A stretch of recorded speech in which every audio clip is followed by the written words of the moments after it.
¿Qué tal? Muy buenas tardes. Muchas gracias porque están siguiendo esa transmisión a través de Emproísta Radio. Esta es una emisión especial. Mi nombre es Antonio Solache. Mi Twitter es @Antonio Solac, con K al final. Mi Instagram es @Antonio_Solac. También tenemos redes sociales de esta plataforma de Emproísta Radio, que es Emproísta Radio en Twitter e Instagram. Y en Facebook también nos pueden encontrar como Emproísta Radio, y nuestro email es emproistaradio@gmail.com. Delfino. Buenas tardes, gracias que nos acompañan a través de nuestras diversas plataformas de nuestro proyecto de podcast Emproísta Radio. Muchísimas gracias a ustedes que nos acompañan en esta emisión especial, donde hablaremos de temas muy importantes. Yo soy Delfino Cisneros, mi Twitter es @Delfino Cisneros, mi cuenta de Facebook, Delfino Cisneros González.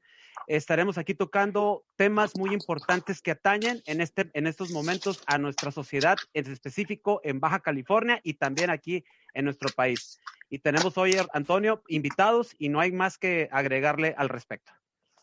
Así es, para esto, quienes nos van a estar acompañando en esta conversación, va a ser una conversación entre el licenciado Ricardo Cano, que es el presidente de Tijuana del Frente Nacional por la Familia. Va a estar conversando con Nicolás Márquez. Y para Nicolás Márquez, para quienes no lo conozcan, quienes osen no conocerlo, me gustaría comenzar diciendo esto.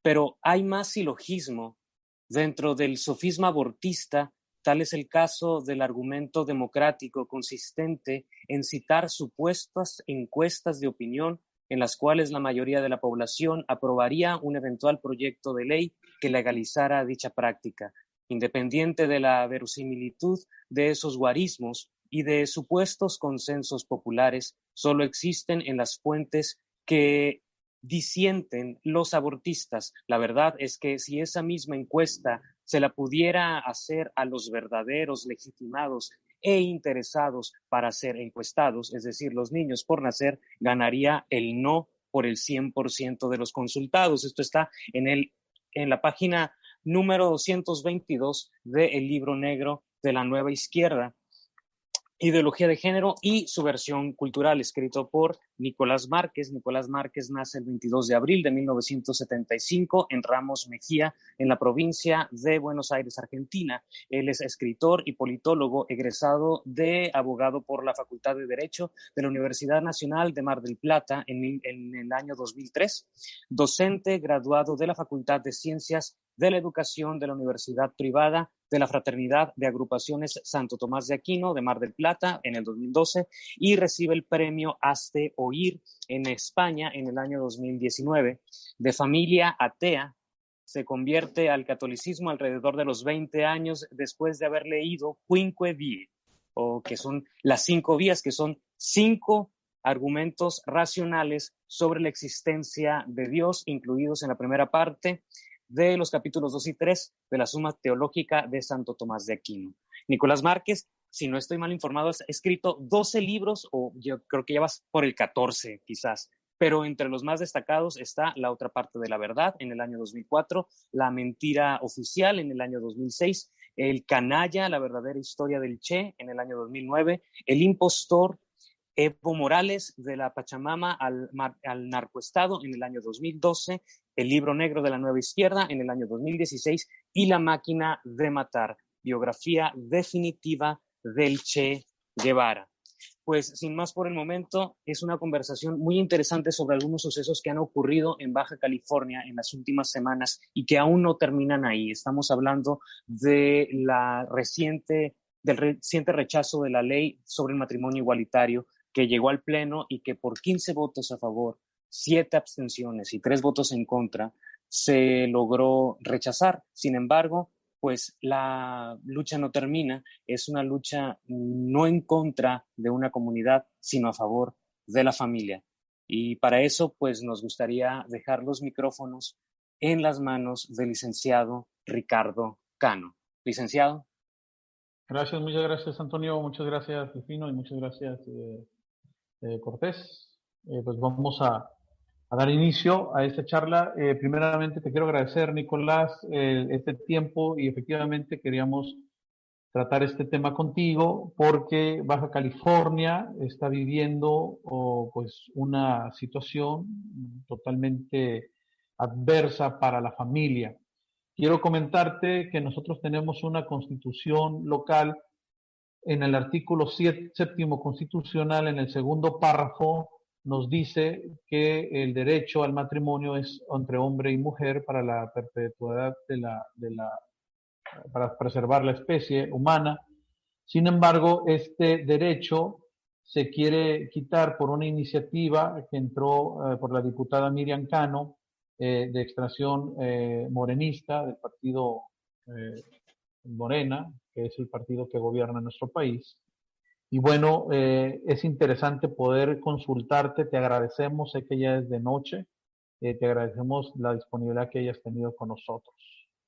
Y la primera pregunta yo haría, porque la gente ya está esperando esto, es decirte, preguntarte, ellos argumentan lo siguiente: los derechos no se consultan. Ellos dan por hecho que el mal llamado matrimonio igualitario ya es un derecho. ¿Qué nos dices al respecto? Ellos dicen, te voy a dar los argumentos de ellos, dicen los derechos no se consultan, pero en la Constitución Política Mexicana no existe ningún derecho al matrimonio igualitario. Hemos revisado a nivel internacional todos estos tipos de derechos en acuerdos internacionales y no existen como tal. ¿Qué nos dices tú como conocedor de este tema? Perdón. Hola. ¿Ahí te escuchamos? Sí, que vino una llamada imprevista y entonces no pude escuchar la última parte de lo que me venías comentando. Bien. Los derechos, aquellos argumentaban que esto no se discute, sino que porque los derechos no se discuten. Así es. Y la pregunta es que ellos dan por hecho que existe un derecho al matrimonio igualitario. O sea, bueno, mal llamado matrimonio igualitario. Lo que pasa es que Adelante. Acá estamos en presencia no de un derecho, sino de una situación dentro de la cual una minoría específica pretende que se le otorgue un derecho que la naturaleza les niega. Esto me hace acordar, y es un ejemplo que pongo en el libro, dentro del cual si un ciego le pide al Estado el carnet de conducir, como tiene el Estado que otorgar derechos a cualquier situación que se le pida, entonces tiene que otorgarle efectivamente el carnet de conducir a un ciego. Sin embargo, un Estado prudente, responsable, que obre con criterio, no le tendría que dar el carnet de conducir a un ciego, no porque sea ciegofóbico, sino porque un ciego no puede conducir. De la misma manera, un Estado no debe otorgarle el carnet o la entidad matrimonial a un vínculo homosexual, precisamente porque ese vínculo, si hay algo que caracteriza el vínculo matrimonial, es precisamente la estado potencial. ¿Qué característica tiene el matrimonio? El matrimonio, como su nombre lo indica, viene de mater, viene de matriz. La matriz es el útero materno. El matrimonio es aquella unión dentro de la cual existe la posibilidad o potencialidad de la maternidad. Puede ser que dentro de un matrimonio no surja necesariamente la maternidad, pero por una circunstancia accidental. Por ejemplo, por la edad de los contrayentes, por disfunción de algún componente orgánico, o porque no pueden, o porque no quieren, etcétera. Pero esos son accidentes. De la unión matrimonial siempre existe la potencialidad de la maternidad y eso es algo propio de esa unión, es algo esencial. En cambio, en un vínculo de orden homosexual, la posibilidad es nula, de nulidad absoluta, no por accidente, sino por esencia, porque por las características esenciales de ese vínculo, la posibilidad o potencialidad de maternidad es nula. Por eso, un vínculo homosexual, llámenle X, pero eso no es matrimonio. Y como no es matrimonio, no merece que se le otorguen los derechos propios del matrimonio. Precisamente por... ¿Perdón? Adelante. No, comentame y... Ok, ahora, ellos argumentan y en el dictamen que tiene para poder llevarlo al Pleno y hacer la votación con los demás diputados, ellos argumentan que estos derechos deben de ser reconocidos porque estos derechos están reconocidos en documentos o acuerdos o convenios internacionales con México. ¿Existe algún acuerdo internacional, algún convenio en los tribunales de derechos humanos que diga derecho al matrimonio? Yo lo he buscado y no lo he encontrado, O sea, entonces aquí me gustaría tu opinión, tú que eres estudioso de este tema. No, en absoluto. Pero además hay otro tipo de derecho que acá no estamos contemplando. O sea, más allá de que el derecho al matrimonio se circunscribe al hombre y a la mujer y no a otra cosa, acá hay un derecho que no estamos contemplando, porque ¿qué es lo que deriva de la unión matrimonial conforme a la legislación de Occidente? Obviamente los derechos y obligaciones entre los contrayentes entre sí y los derechos y obligaciones de los padres respecto de sus hijos, derechos hereditarios, etc.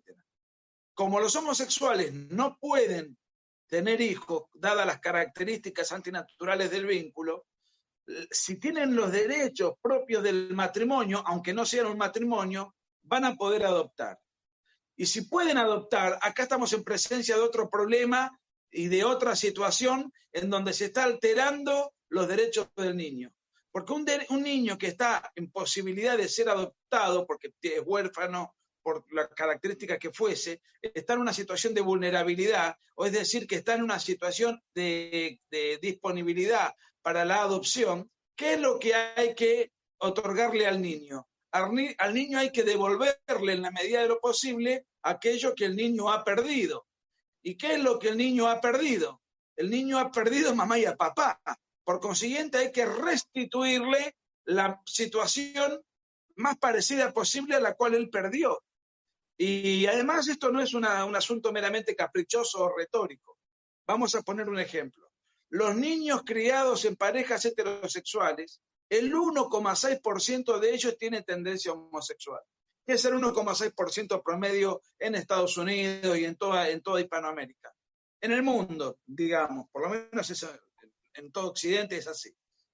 Ahora, los niños criados por parejas monoparentales tienen luego tendencia homosexual el 34%, el 1,6% contra el 34%. Y a esos niños, ¿quién se ocupa de defender los derechos de esos niños? Y aquí aparece otro argumento bastante cínico que nos dicen, bueno, ¿y qué importancia tiene si sale heterosexual o si sale homosexual? Como diciendo, es lo mismo una cosa que la otra, ¿cuál es el prejuicio dentro del cual estamos midiendo estadísticamente una cosa u otra? Miren, vamos por partes. La comunidad homosexual vive en promedio 25 años menos que la comunidad heterosexual. Estudios de universidades acreditadísimas, como por ejemplo la Universidad de Navarra. ¿Y esto a qué se debe? ¿A qué obedece? Bueno, en Estados Unidos, en Europa y en Hispanoamérica, y estoy citando el Ministerio de Salud de Estados Unidos, estoy citando los Ministerios de Salud de los principales países de Europa y estoy citando informe de la ONU de todo el continente americano, excluyendo Estados Unidos, de toda América Latina. El 80% de las personas que tienen VIH son homosexuales.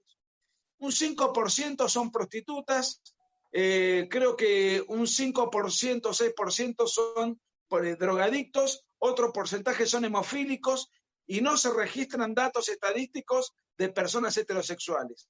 Esto no quiere decir que una persona heterosexual no pueda contagiarse. Sí que puede, pero en porcentajes mínimos, casi nulos. El 80% de las personas infectadas con VIH son homosexuales. El 80% de personas que contrajeron gonorrea, hepatitis B, hepatitis C, es decir, todo aquello atinente a las ETS, enfermedades de transmisión sexual, son homosexuales, teniendo en cuenta además que 7 veces más una persona homosexual consume drogas respecto a una persona heterosexual. Fuman el triple que una persona heterosexual. Tienen el triple de problemas de alcoholismo. Tienen 7 veces mayor propensión al suicidio y tienen 12 veces mayor cantidad de amantes. Por ejemplo, si una persona heterosexual en vida tuvo 10 amantes, por X, tiene un número, arroja un número, 10 amantes durante su vida, una persona homosexual tuvo 120. Todo esto genera que una persona homosexual tenga una perspectiva de vida muy inferior a la persona heterosexual. Y si hablamos de una persona homosexual, travesti o transgénero, como se le llama ahora, en el caso de Argentina, por ejemplo, el promedio de vida es 35% de los travestis, cuando el promedio de vida es del 74%. Entonces, no es lo mismo que una persona sea heterosexual u homosexual, porque la persona que vive en desacuerdo con la naturaleza tiene muchos problemas de ansiedad extrema que los lleva a tener escapismos múltiples.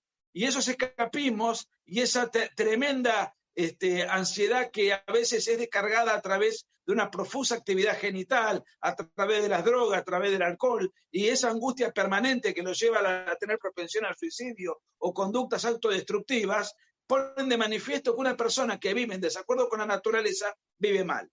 Ahora, el próximo argumento que van a llevar y que van a tirar es, bueno, viven mal porque como vivimos en una sociedad prejuiciosa y homofóbica que los discrimina, los aparta y los margina, entonces esa situación los lleva, los expulsa a que tengan todos estos desarreglos. Bueno, ¿cuál es la ciudad por excelencia en donde los homosexuales viven con perfectísima tranquilidad, donde ser homosexual es algo festejado, celebrado, jerarquizado? ¿Cuál es la capital en Occidente del mundo gay?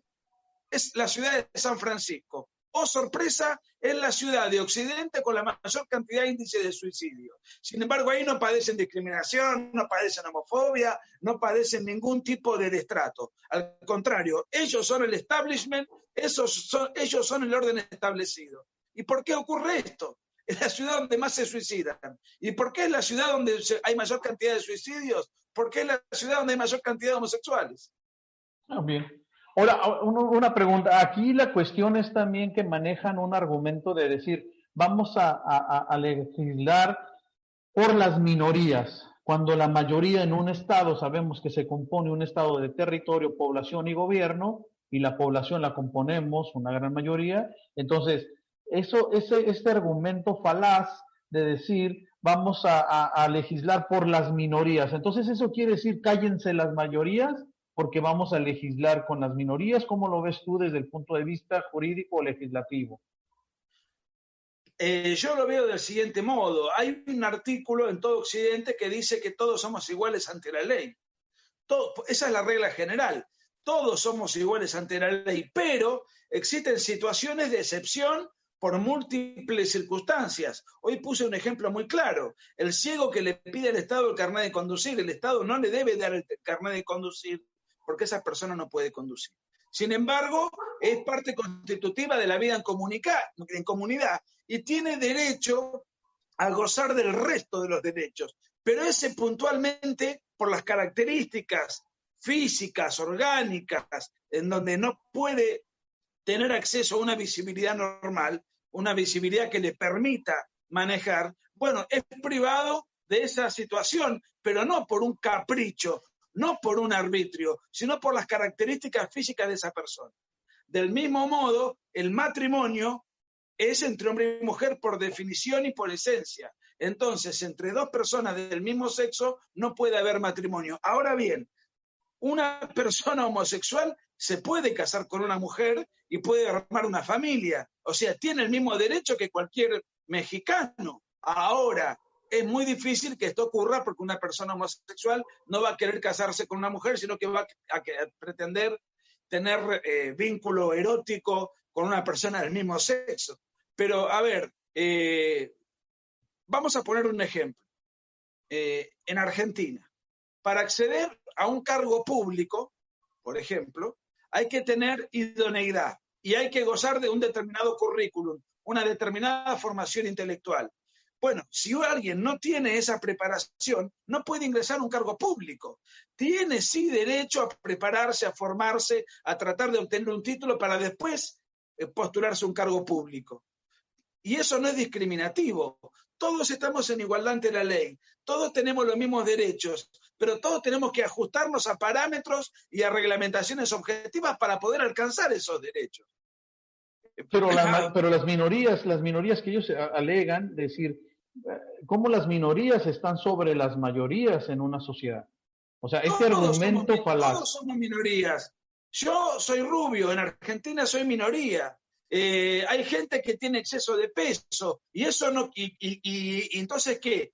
¿Tienen derecho por tener esa situación a jugar al fútbol en la selección nacional de México? Y no, porque hay un grupo determinado, selectivo, y hay que marginar a personas que no tienen ni la capacidad física ni las características técnicas como para acceder a esa situación. Entonces, acá es igualdad ante la ley.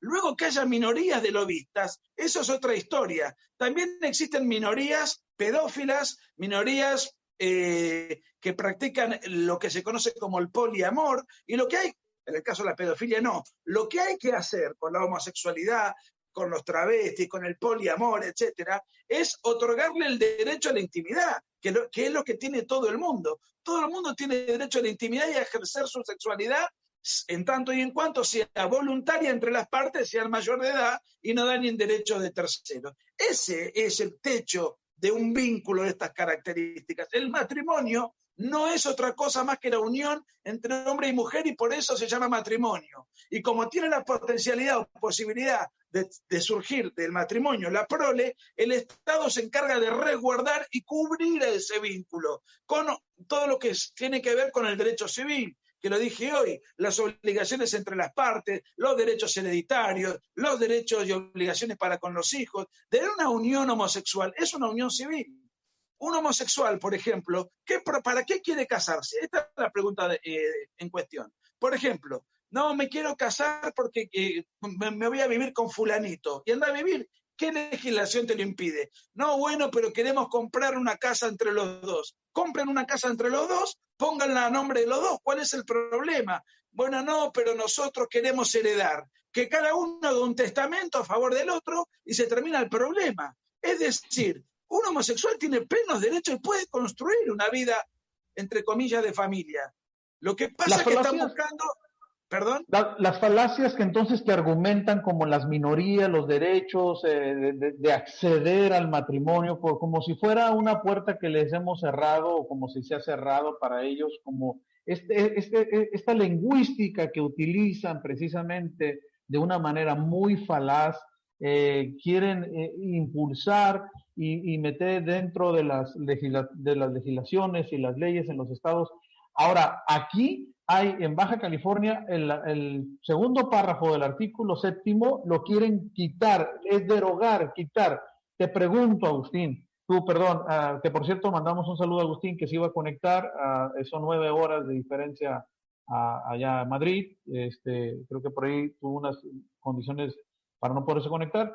Te pregunto, ¿no estaríamos retrocediendo en derechos que en el caso del segundo párrafo del artículo constitucional aquí en Baja California, del 7º, quitar este párrafo y ya dejar de llamar en el Código Civil de Baja California, no utilizar la palabra esposo, ni esposa, ni marido, hasta los vínculos de parentesco? Eso sí es quitar un derecho, borrar un párrafo donde dice el derecho es del hombre y la mujer en el matrimonio. Para ti, ¿qué te parece? ¿Quitarlo, derogarlo es quitar esos derechos? Estamos asistiendo a una batalla cultural, y la batalla cultural tiene que ver con borrar determinadas formas lingüísticas tradicionales que tienen un significado concreto y agregar neolenguas. Te voy a poner un ejemplo. En el libro negro de la nueva izquierda, que gentilmente, no sé si vos o alguno de los que estaban allí acompañándonos mostraron el libro negro de la nueva izquierda, se me ha criticado mucho por utilizar la palabra sodomita. En un diccionario tradicional, sodomita significa condición de homosexual. Ahora los lobbies han presionado sobre la Real Academia Española, y si uno busca la resignificación del término, dice que es homosexual en tono peyorativo. Eso significa sodomita. Nunca fue en tono peyorativo, pero ahora las neolenguas han tratado de ponerlo de este modo. Otra palabra nueva, la palabra homofobia. La homofobia no existe. Sin embargo, ya se utiliza en el diccionario. ¿Por qué no existe? Porque las fobias son desórdenes mentales clasificados en los manuales de psiquiatría. Un ejemplo, el DSM-5, que es el último manual de psiquiatría norteamericano, clasifica, determina y define la claustrofobia, la fotofobia, la aracnofobia. No existe la homofobia. Entonces, como no le pueden dar una jerarquía científica, la aplican, sí, en el diccionario como una palabra estigmatizante para destratar a todo aquel que se oponga a la ideología de género. ¿Qué dice el diccionario reciente? Porque esto es del año 2015 cuando se incorporó la palabra. La homofobia es la aversión al homosexual. No la definen médicamente, pero la definen de manera política. En torno a lo que vos estás diciendo, tiene que ver con licuar. Si todo es familia, nada es familia. Y si nada es familia, yo puedo entonces legislar en función de cualquier tipo de vínculo. Al quitar las palabras que definen lo que es una familia, al quitar la palabra que define lo que es un matrimonio, al quitar la palabra que define lo que es un esposo o esposa, entonces yo puedo utilizar una palabra genérica para que todo sea incluido dentro de esta suerte de generalización imprecisa para tratar de equiparar un vínculo, un subproducto como es una unión homosexual, con los vínculos naturales como lo es el vínculo de tipo heterosexual. Insisto, con agravantes derivados tales como la adopción, que yo creo que a eso se apunta. Porque el resto de los derechos están contemplados. Uno puede hacer un contrato en una unión civil, por herencia, alquilar entre dos personas, vivir con quienes quieren, pueden sufragar y votar por los candidatos que quieren, tienen clubes de encuentro, tienen redes sociales en las cuales pueden acudir. Un homosexual en el siglo XXI puede tener pleno derecho y llevar adelante una vida, digamos, digna. Lo que no puede, Nicolás, es pedir derechos que su naturaleza le niega. Nicolás, ¿tú crees que los diputados o gente ignore esta batalla cultural y que sigan el orden político de acuerdo a sus partidos, que no se capaciten, que no se preparen? Entonces hablamos de una ignorancia. Yo recuerdo a Nicolás de Cusa en ese escrito, La docta ignorancia, pero no es docta ignorancia. ¿Crees que los diputados o senadores o legisladores de varios estados entienden bien la batalla cultural o solamente se están yendo por una argumentación legislativa o de derechos cultural que siguen un orden como tipo moda para implementar estas leyes y que de paso nos pasan a golpear a toda la familia? ¿Cuál es tu posición ahí, tu postura? Bueno, mi posición es la siguiente. Yo creo que el grueso de los políticos no tienen preparación, no todos. El grueso de los políticos son en realidad cazadores de votos. Entonces ellos primero no quieren quedar mal ante la prensa, no quieren quedar estigmatizados. Recordemos que la prensa televisiva y gráfica en general está en manos del progresismo en todos lados.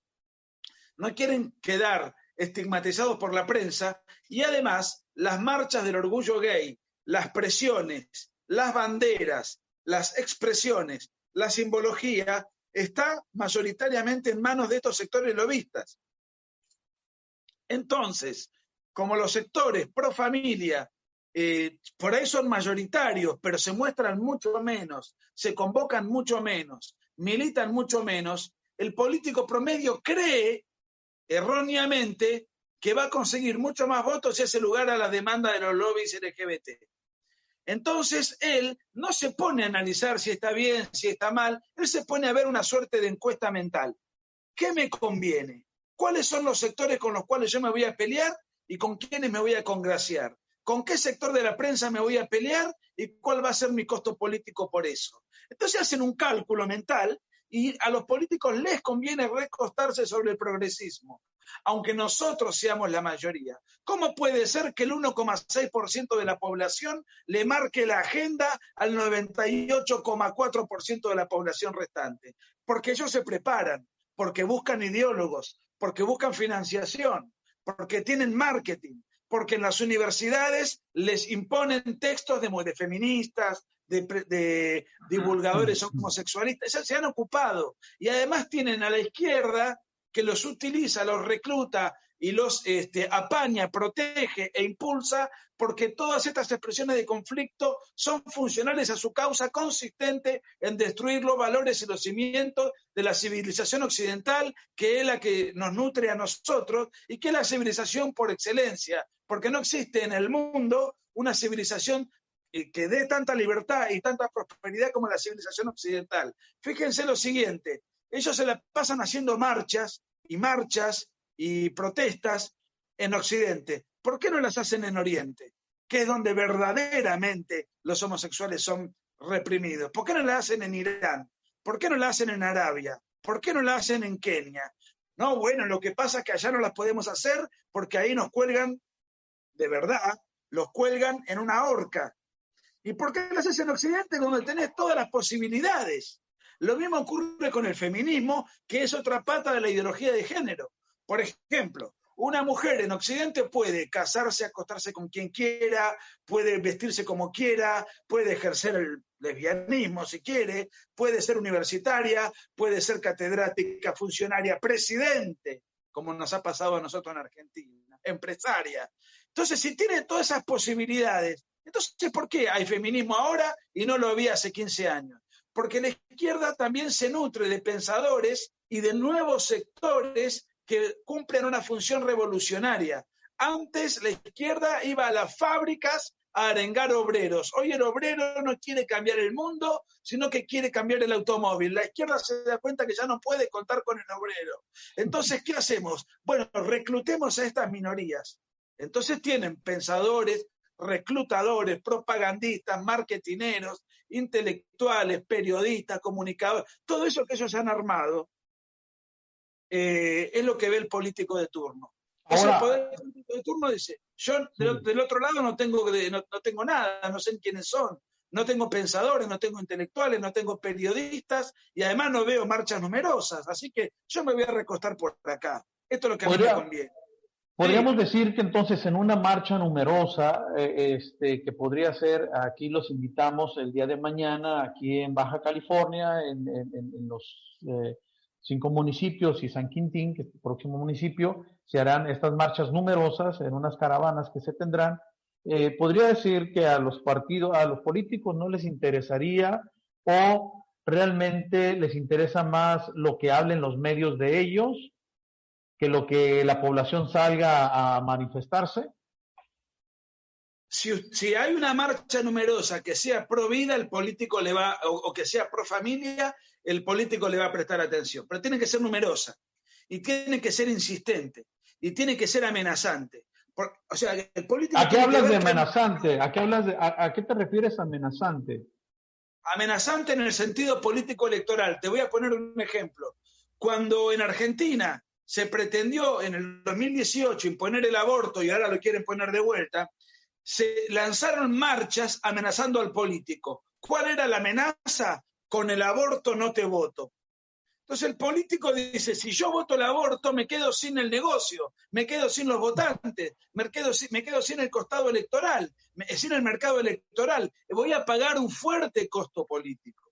Y en las provincias, bueno, nosotros tenemos un sistema distinto que el de ustedes. El de ustedes es un sistema verdaderamente federal. En Argentina está todo muy concentrado en Buenos Aires y de ahí para todo el país. Pero las marchas se hacían en las casas de los senadores, en las puertas, marchas pacíficas, por supuesto. Cuando hablo de amenazante no me refiero en absoluto a la violencia, en ningún sentido. Sin decir, si usted, señor senador, va a votar esto, tenga presente que es la última vez que va a contar con nuestro voto. Usted va a pagar un costo político por esto que está haciendo. Entonces, de esa manera colocamos al político contra las cuerdas y el político va a pensar 2 veces a dónde tiene que votar. Pero tenemos que ser numerosos. Por eso, para ser numerosos, tenemos que concientizar a toda nuestra área de influencia. Si uno va al trabajo, a los amigos del trabajo. Si uno va a una cafetería, a los amigos de la cafetería. Si uno va a un club, a los amigos del club. Si uno va a la universidad, a los compañeros de la universidad. En las redes sociales, mucho en las redes sociales, en el barrio. Es decir, tenemos que ser militantes activos para concientizar y lograr que nuestra manera de pensar se amplifique. Pero esa consigna amenazante tiene que estar y pesar fuertemente sobre la cabeza del político. Esto es porque ya se ha recurrido a todos los recursos, tanto intelectuales y todas las formas legislativas, y entonces vemos en un estado aquí como Baja California que ya vemos una imposición. Ahora, a esta imposición ideológica, ¿qué consecuencias trae el mal llamado matrimonio igualitario? ¿Qué consecuencias, según tus estudios, traerá para esta sociedad de Baja California? Yo creo que la más grave es la que ya mencioné hoy, que es la posibilidad abierta de la adopción. Para mí esa es la más grave. Pero después hay algo que a mi juicio es grave, pero que no es tan fácil percibir. Cano, vos sos un hombre muy preparado, muy instruido, muy informado. Pero si yo te comparo a vos con, un infradotado, con Diego Maradona intelectualmente, vos te vas a sentir disminuido. Yo te estoy agrediendo porque te estoy comparando con algo que es inferior a tu sapiencia, a tu conocimiento, a tu preparación y a tu formación. De la misma manera, si yo equiparo un vínculo matrimonial con un vínculo irregular, antinatural, contrario al orden que es la recta disposición de las cosas según el fin. Si yo comparo un matrimonio con un subproducto de carácter irregular, estoy degradando al matrimonio, lo estoy envileciendo, lo estoy colocando para abajo. Entonces ya el matrimonio no es un ideal a alcanzar. Un chico no va creciendo con la mentalidad de que tiene que prepararse para tener un buen trabajo, para poder abastecer lo que va a ser su futura familia. Porque la familia deja de tener un costado sagrado, un costado sacramental, un fin noble, y pasa a ser un vínculo intercambiable como cualquier otro, de cualquier característica. De esta manera, a equipararlo en el mismo rango, la familia pierde fuerza. Pierde... Bien. Sí. Sí, adelante. No.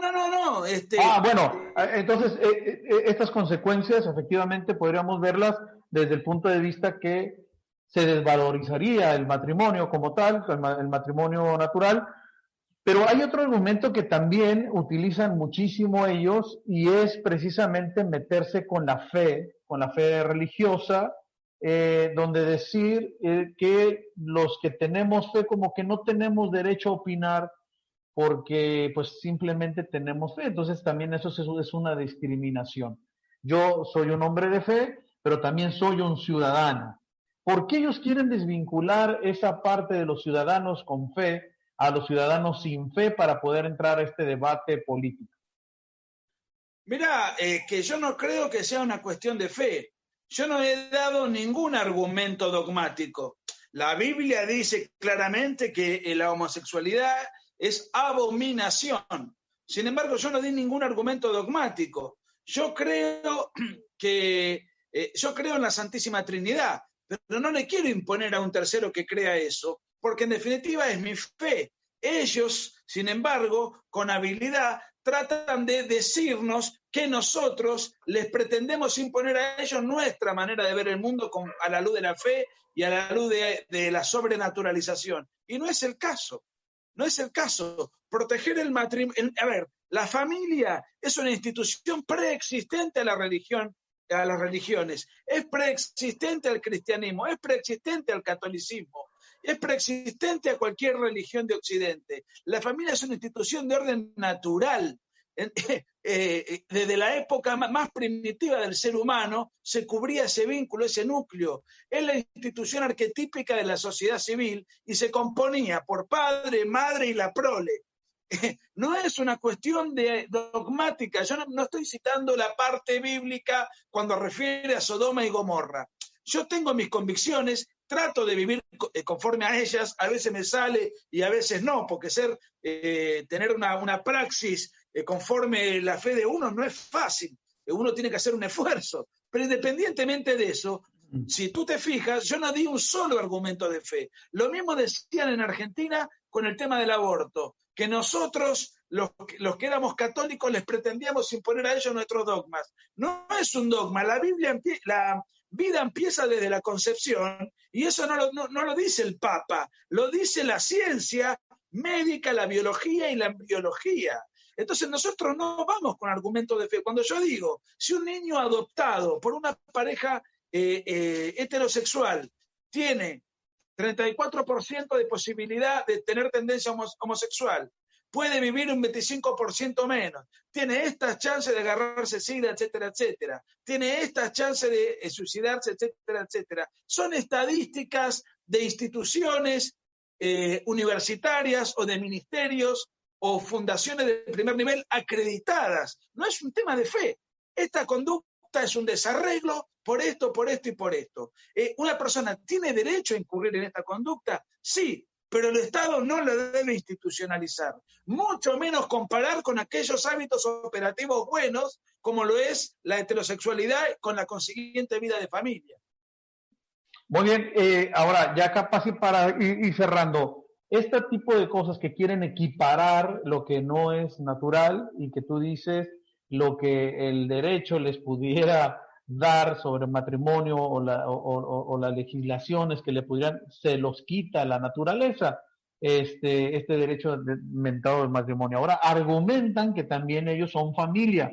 ¿Tú qué piensas de los tipos de familia? Porque ellos dicen que llamarle familia, si por ejemplo el abuelo se queda con los nietos y su hija es un tipo de familia, entonces podría ser también una familia homoparental, llamarle este tipo de familia. ¿Qué diferencia hay entre este tipo de accidentes dentro de las familias que se van dando de manera diferente a una familia que es no natural, como es el homoparental? ¿Por qué argumentan esto? Y la situación es, ¿por qué se empeñan cuando muchos de ellos no están? Y la segunda pregunta me gustaría hacértela. Hay personas que tienen orientación al mismo sexo y no se identifican con grupos LGBT y por tanto están en contra de esta iniciativa. La familia, en cuanto tal, se compone de dos elementos. Primero, de un elemento que es la afinidad. Un hombre y una mujer tienen una afinidad determinada, deciden incurrir en una pareja. El segundo componente es de sanguinidad, de cosanguinidad. Por eso, no sé si esto pasa en México o en Argentina sí, cuando de un hombre y una mujer queda embarazada y luego da a luz un niño, se dice tuvo familia, porque la familia se compone del vínculo de afinidad y de ese vínculo de afinidad surge el vínculo de cosanguinidad. Esto es por regla general, no es un concepto absoluto. De ese vínculo de afinidad está la potencialidad de la herencia de la prole constituida por la cosanguinidad. Ahora, respecto de que muchos homosexuales no se consideran representados por los lobbies LGBTs, eso es absolutamente razonable. De la misma manera en que muchas mujeres, no se sienten representadas por el feminismo. Lo que pasa es que estas minorías bien financiadas, bien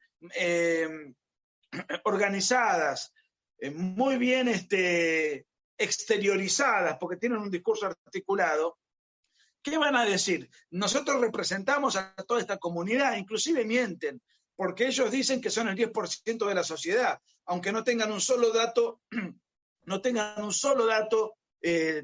técnico, estadístico que lo avale, todo lo contrario. Pero ellos siempre políticamente van a tratar de decir que son mucho más de los que son y van a tratar de decir que representan a la totalidad de los que tienen esta tendencia erótica. De la misma manera, las feministas van a querer o pretender decir que representan a todo el universo femenino cuando esto no es así.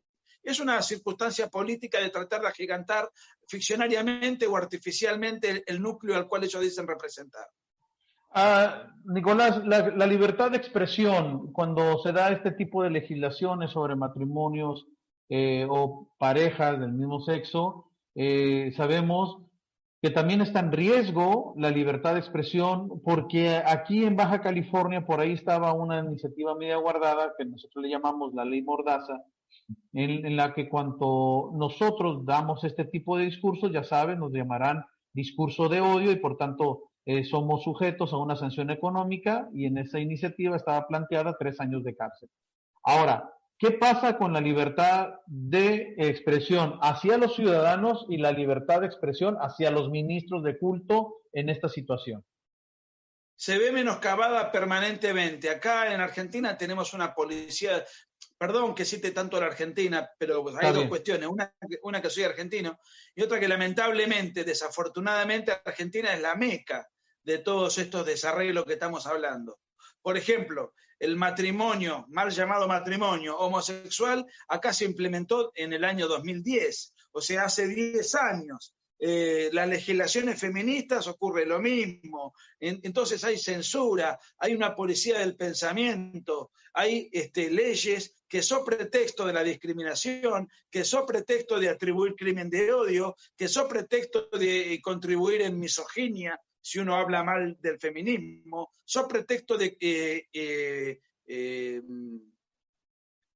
tipificar una conducta como homofóbica, si uno habla mal de la homofobia, de la homosexualidad, o mejor dicho, de estos lobbies, van achicando constantemente la posibilidad de discusión, van achicando constantemente nuestra manera de hablar, y de esa manera nosotros nos estamos autocensurando, o tenemos que ver qué mecanismo discursivo tenemos que emplear para no ser judicializados o criminalizados. Esto está pasando en todo el mundo. En Europa ya hay sacerdotes que están siendo sometidos a diferentes juicios o procesos. Ellos pueden ir a una iglesia, reventarla, prenderla a fuego con el sacerdote adentro, pueden hacer pintadas, pueden criticar de la manera más tremebunda y más agresiva. Nosotros no podemos siquiera defender las cosas tal como lo estamos haciendo en este momento.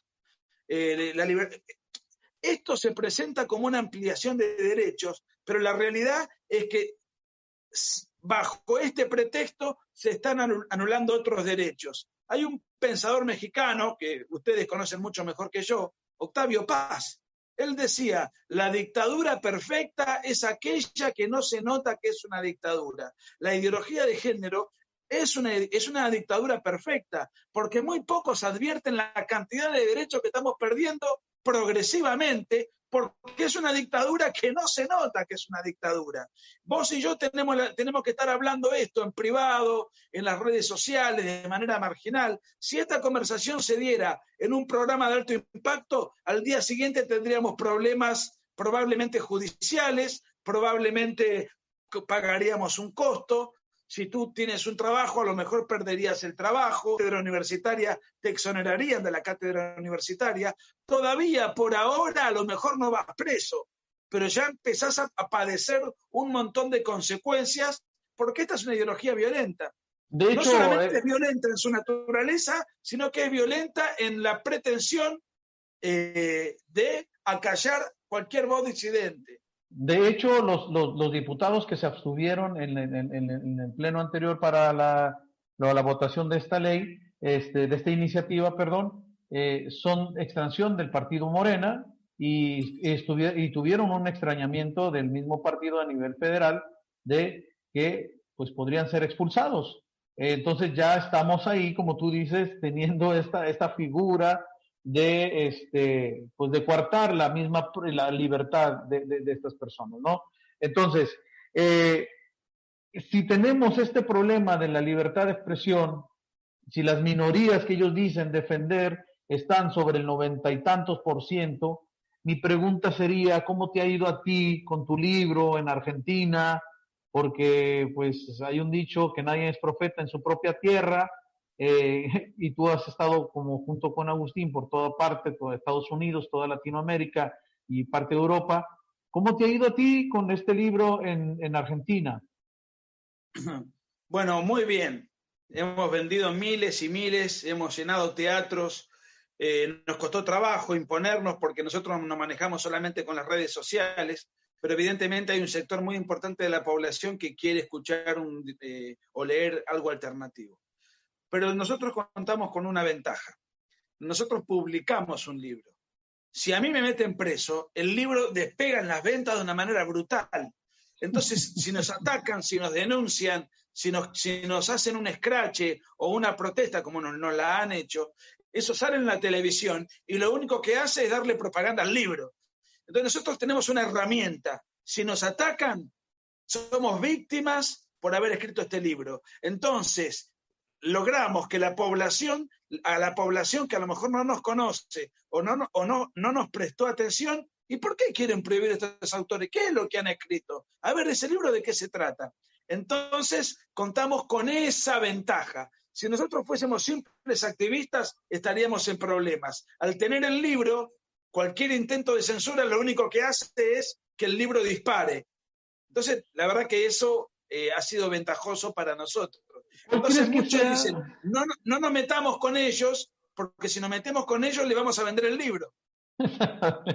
Entonces, desde ese punto de vista, a eso quería llegar. ¿Cuál sería la herramienta de la población baja californiana ante esta imposición de esta iniciativa de ley?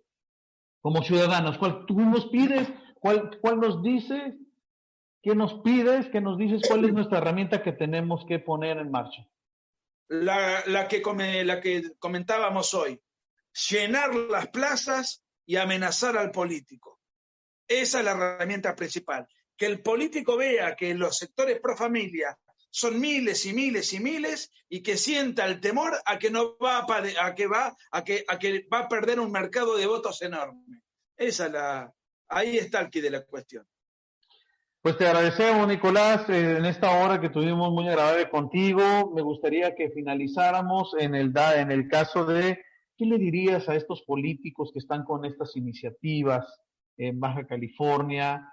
Ya hemos hablado con ellos muchísimas veces de manera a través de los medios. Nunca nos han dado a nosotros la plataforma como se la dan a estos grupos. Parece que ser que el aparato legislativo, los interesados, la diputada Miriam Cano, el diputado Juan Molina, Montserrat Caballero, le dan una plataforma del aparato legislativo como YouTube a estos grupos para ruedas de prensa y a los grupos pro familia, pues no les dan estas plataformas. Hay una gran desventaja ahí. ¿Qué les dirías tú a estos políticos que están indecisos para votar en contra de esta iniciativa? Y a los que están a favor. Yo creo que los que están, entre comillas, indecisos, son especuladores que están viendo a ver qué les conviene y qué no les conviene, qué ganan o qué pierden votando de una forma u otra. Entonces se manifiestan como indecisos para ganar tiempo y seguir especulando.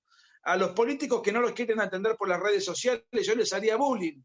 Todos los sectores pro familia, a atacarlos vía Twitter, a atacarlos vía Instagram, a denunciarlos desde este medio, desde el punto de vista político, a amenazarlos que no los van a votar, a decir que son unos prepotentes y unos censuradores porque no le dan reunión a los sectores pro familia, en fin. Trataría de que sientan el acoso, en este caso cibernético, cuando ellos los ignoran a través de las reuniones o de las conversaciones con los sectores pro familia. Yo buscaría un ejército de cibernautas que los acosen. El acoso tiene que ser en las calles, pero también en las redes, que es nuestra principal herramienta, puesto que los principales medios del sistema nos ignoran.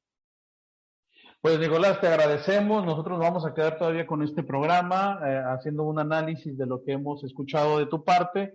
La verdad, te agradecemos. La ayuda siempre ha sido tuya a través de tus libros, igual que de Agustín.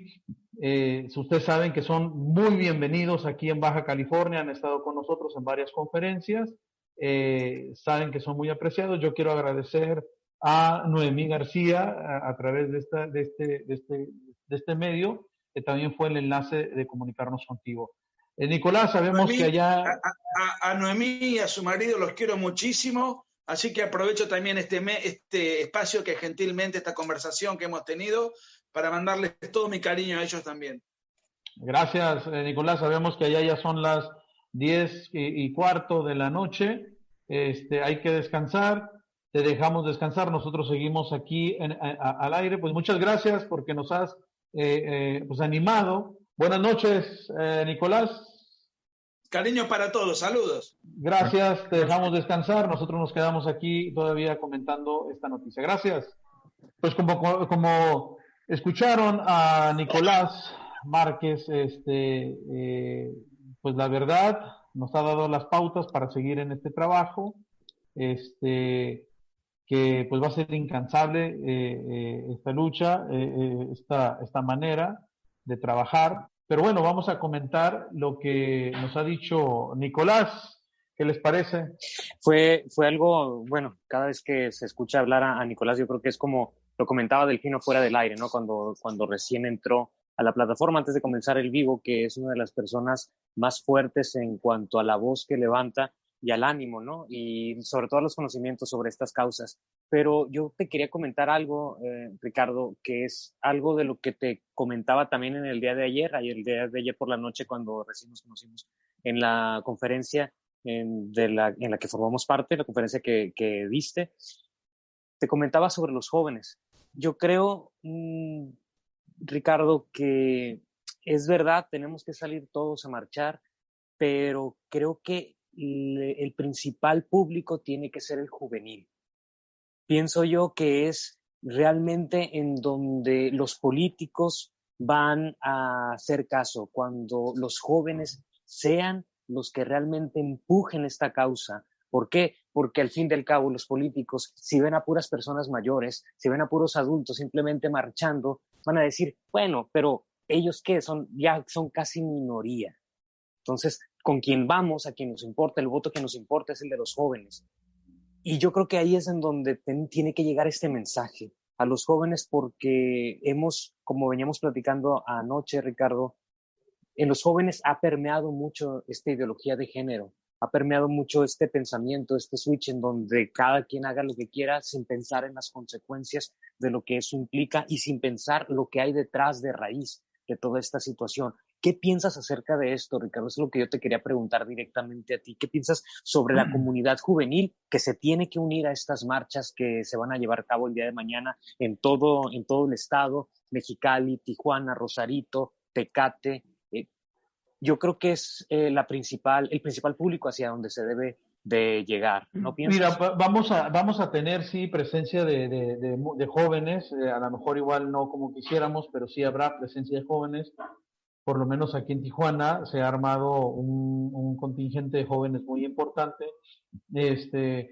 Hay que decir también que hay un grupo de jóvenes también muy interesante en las redes sociales que ha apoyado esta causa y bueno, yo creo que es poco a poco el estar precisamente nuestra coordinadora del Frente Nacional por la Familia en Ensenada es una joven, muy valiente, muy entregada, y van a ir despertando. Hemos estado dando cuenta también a través de TikTok, que hay jóvenes que están también de una u otra manera ya denunciando la ideología de género, porque ya están hartos que en cualquier tema de los medios de comunicación, de los podcasts, de YouTube, de películas, pues ya aparezca este tema muy trillado de lo que es precisamente la ideología de género.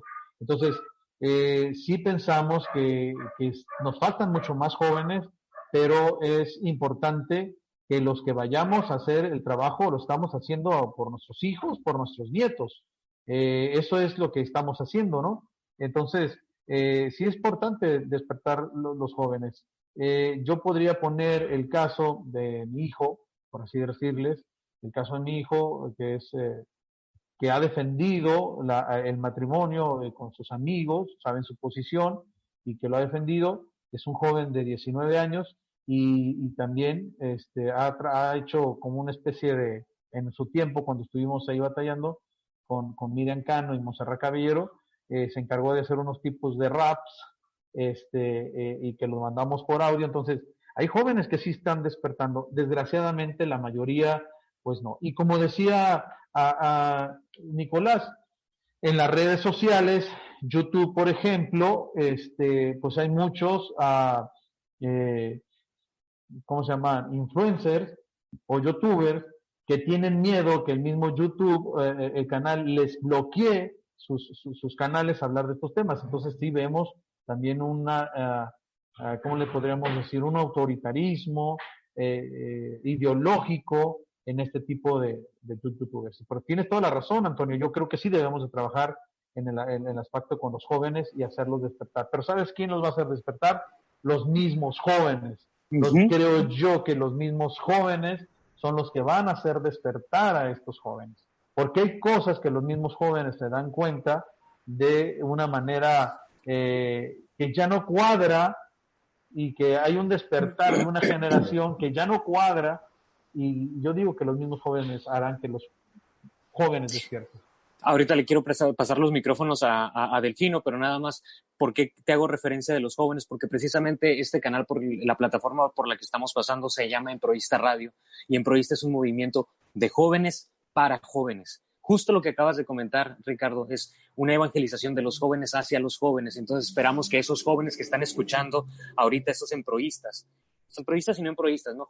La juventud en general que esté escuchando esto, pues que se animen, ¿no? Que se animen, que sepan que son la esencia, la piedra fundamental de toda esta sociedad, ¿no? En donde se está cargando esta situación, y es a quienes les va a llegar de alguna manera, en última instancia, las repercusiones de la ideología de género. Delfino. Ricardo, yo soy docente en estos momentos. En su momento fui periodista en la ciudad de Mexicali. Conozco el trabajo sucio que hacen los diputados. Nada más para aclarar un punto con un diputado, que es el diputado Molina. Recordar que el diputado Molina era gente de Acción Nacional, y recordar que el Partido de Acción Nacional es un partido que nació con las bases fundamentales de la familia, y recordar que él tuvo un desaguisado con su familia y que llegó y que se hizo viral en su momento, en su tiempo, y que eso le hizo salir de ese partido, y fue llegando a partido hasta llegar hoy a Morena. Se nota pues que, para que piensen un poquito en el momento de ver que a veces el político se aprovecha precisamente de los partidos que en el momento tengan el poder. Pero bueno, eso nada más un punto aclaratorio, porque Molina es uno de los principales que está ahí con esta famosa iniciativa de ley. Pero es lo que tú decías, es lo que decía Nicolás, Delfino, que a los políticos les encanta ese voto, y sí, efectivamente Molina ha ido brincando, y parece ser que le interesa, no la población, le interesan los votos, y le interesa, pues podríamos decir, una diputación federal o una senaduría. O incluso hasta la alcaldía. Ojo, pues ahí es donde debemos de poner la vista a los ciudadanos, precisamente. Adelante, Delfino. Y fíjate, te comento esto, ¿por qué? Porque yo en su momento, cuando tenía el programa allá en Mexicali, que el proyecto sigue en redes sociales, se llama Mexicali en Movimiento, en esa situación, lo que yo miraba como periodista era ver que el grueso de los jóvenes universitarios de preparatoria no les interesa la política. Entonces, uno como joven, sí, nos puede interesar los deportes, nos pueden interesar las series, las películas, pero muchas veces el aspecto político no interesa, porque tenemos un sistema político muy viciado, muy, muy viciado. En su momento, hasta los mismos congregaciones de nuestros hermanos esperados iniciaron con un partido político que también desafortunadamente entró gente que no tenía nada que ver y que se echó a perder. Y los mismos jóvenes miraban eso y decían, ¿para qué yo quiero una credencial de elector si los mismos políticos echan a perder lo que en su momento puede ser un bien para la sociedad? Entonces, Ricardo, aquí la pregunta es, ¿cómo convencer a un joven ahorita que la política tiene que voltearse a ver, sobre todo en estos momentos donde la sociedad se está tiranizando con todo esto de lo progres? Sí, yo siempre he argumentado que los jóvenes no tenemos que estigmatizarlos, a los jóvenes no tenemos que también decirles no a todo, porque sí hay una reacción natural de parte de ellos, y a veces estamos acostumbrados, o nosotros vivimos esa cultura en la que pues simplemente los padres no nos daban explicación de las cosas, te callas porque te callas y no hay explicación tal, ¿no? Yo pienso que los jóvenes sí están preparados para poderles explicar y ellos y van a entender con ciertas explicaciones que en ocasiones negarles las cosas y no explicárselas bien. Y desde temprana edad explicarles las consecuencias y lo que tendríamos, nos lo acababa de decir ahorita Nicolás, ¿no?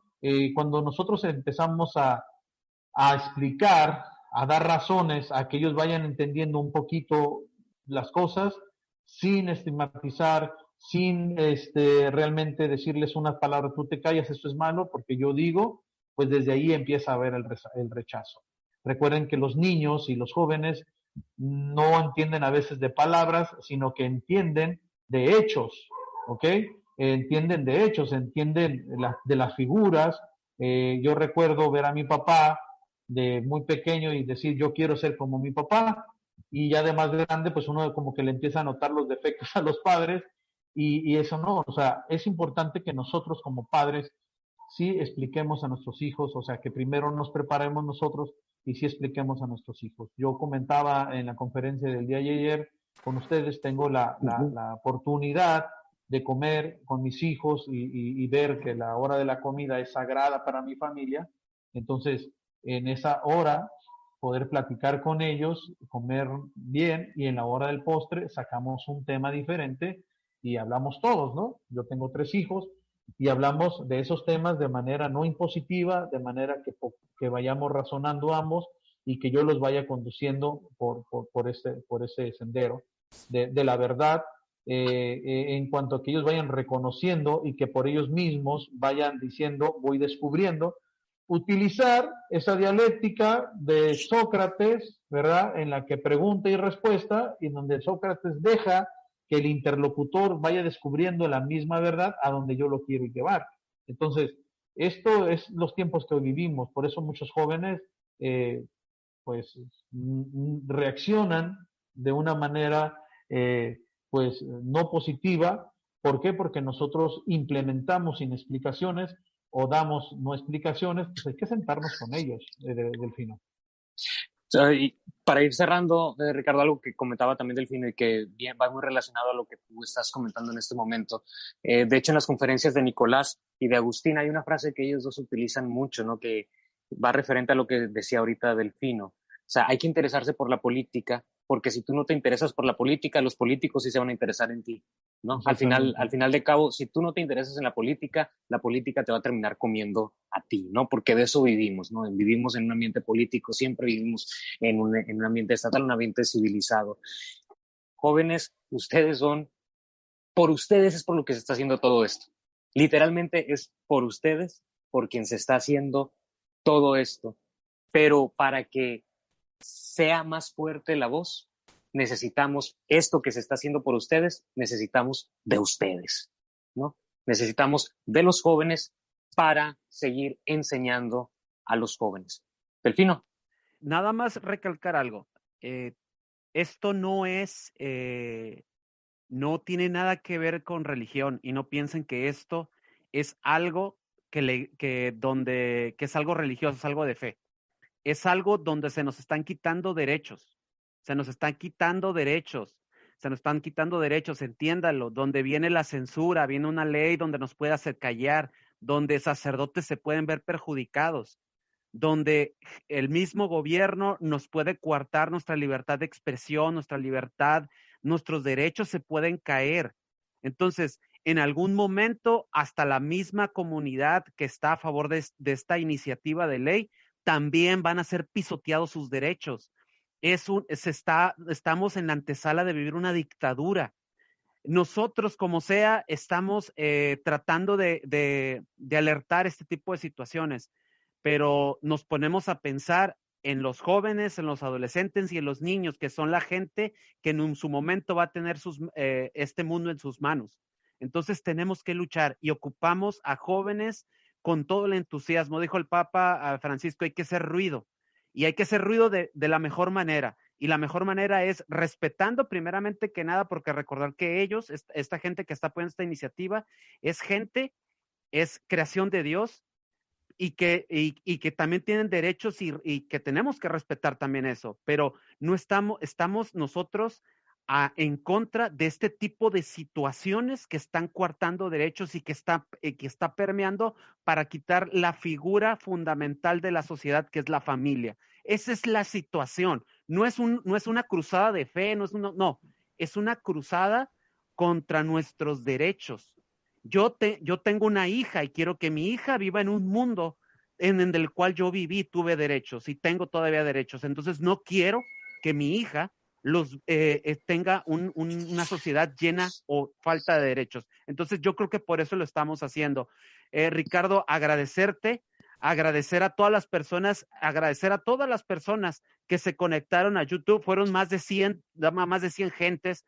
Les pedimos que estén al pendiente de nuestras transmisiones en Proista Radio, por Instagram Live. En estos días vamos a dar la noticia, pero tenemos un en vivo con el señor Nicolás Márquez, que estuvo hoy con nosotros. Antonio lo va a entrevistar. Por ahí vienen más personalidades que nos van a estar hablando de todo este tipo de situaciones. Entonces, nada más estar al pendiente. Ricardo, tenemos una entrevista contigo ya para hablar de todo esto plenamente de eso. Y que los jóvenes entiendan que no es una situación donde piensan que nosotros somos retrógradas y que estamos en contra de estas personas. Al contrario, yo creo que cualquiera de nosotros tenemos amistades que tienen esas preferencias sexuales y que las respetamos, pero que no estamos a favor de que nos quiten nuestros derechos, que eso es la idea central de todo esto.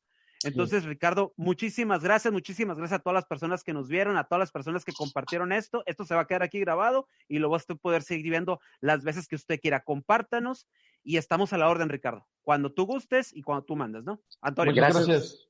Muchas gracias, Ricardo. Y pues nos quedan muchas gracias, Lalo, en los controles. Esto se va a quedar grabado.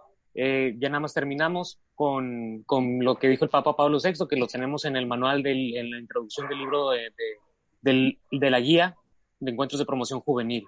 Bienaventurado nuestro tiempo atormentado y paradójico, porque casi nos obliga a la santidad. Entonces vivimos en momentos paradójicos y atormentados. Qué bienaventurados somos, porque esto nos está obligando a ser radicales a favor del otro, a favor de los jóvenes, a favor de la niñez, a favor del futuro de México. Muchas gracias, sí. Ricardo. Gracias, Delfino. Gracias. Eduardo. Dios los bendiga. Hasta luego, gracias, igualmente. Gracias. Sí.